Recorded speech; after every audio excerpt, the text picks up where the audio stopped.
A charged particle moving in a magnetic field will experience a force, and that force is given by the product of the charge with the cross product of the velocity of the particle and the magnetic flux density.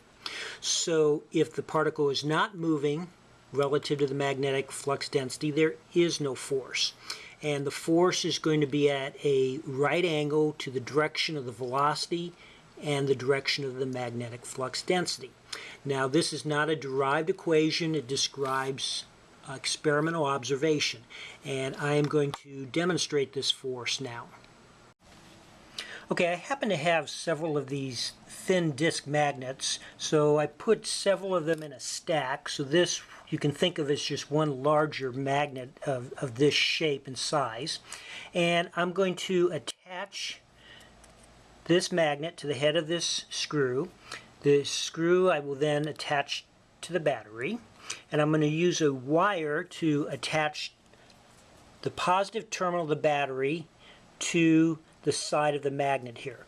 And so what will happen is there will be a current, that flows out of the battery through the wire into the side of the magnet, to the center of the magnet, and then up through the screw and back into the battery. So a current flowing is a positive charge, so you can think of a positive charge as flowing from the edge of the magnet to the center. So this charge will experience a force because of the magnetic field inside the magnet, and that will result in a torque occurring on this magnet. This illustration should help clarify. So here we have our magnet, and so the magnetic fields come out the top of the magnet and come around and back in the bottom and through the magnet. Okay, now what we're going to do is we're attaching the screw to this top end here, and then I'm taking the wire and attaching it to the top of the battery and to the side of the magnet.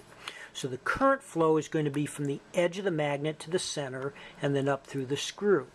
So the force on that current flow is just positive charge flowing from the edge of the magnet to the center.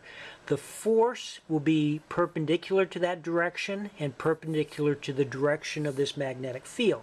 So that will be a force that will act to rotate the magnet.